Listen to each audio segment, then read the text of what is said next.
دوستو آج ہم بات کریں گے فاتح ایران حضرت سعد بن ابی وقاص رضی اللہ تعالیٰ عنہ کے بارے میں۔ حضرت سعد بن ابی وقاص کا تعلق قریش کے قبیلہ بنو زہرہ سے تھا، جو نبی پاک صلی اللہ علیہ وسلم کا ننیالی خاندان ہے۔ اس لیے آپ رشتے میں حضور اکرم صلی اللہ علیہ وسلم کے ماموزاد بھائی تھے۔ حضرت حمزہ کی والدہ آپ کی سگی پھوپھی تھیں۔ ہجرت مدینہ سے 30 برس قبل پیدا ہوئے۔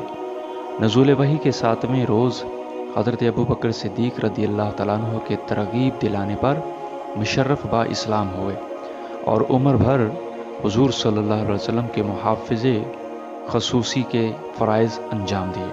حضرت سعد بن ابی وقاص بہت مضبوط جسم کے انسان تھے۔ قد چھوٹا ہونے کے باوجود روبدار شخصیت کے مالک تھے۔ آپ کا سر بڑا تھا جو آپ کے مدبر ہونے کی غمازی کرتا تھا، اور مضبوط انگلیاں قوت بازو کی شاہد تھیں۔ تیر اندازی میں اپنا جواب نہیں رکھتے تھے۔ اسلام کی خاطر سب سے پہلے کسی کافر کا خون بہانے کا شرف آپ ہی کو حاصل ہوا۔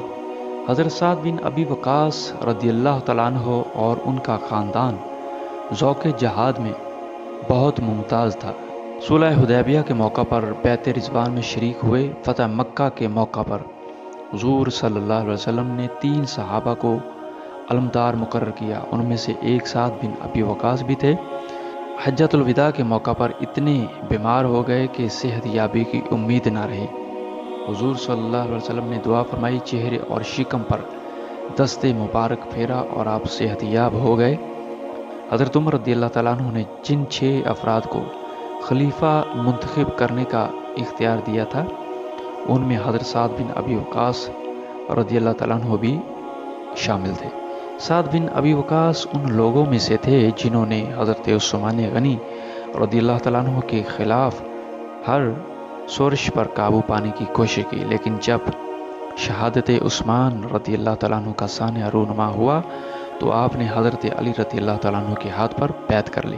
تاہم جنگ جمل اور جنگ صفین میں شرکت سے معذرت کر لی اور اپنے آپ کو دورہ فتن کے فتنوں میں ملوث نہ کیا۔ دوستو یہ تھی ہماری آج کی ویڈیو۔ اگر ویڈیو اچھی لگی تو لائک کیجئے اور چینل کو سبسکرائب کیجئے۔ ملتے ہیں پھر کسی نئی ویڈیو کے ساتھ۔ اپنے دوست محمد شفیق کو اجازت دیجئے۔ اللہ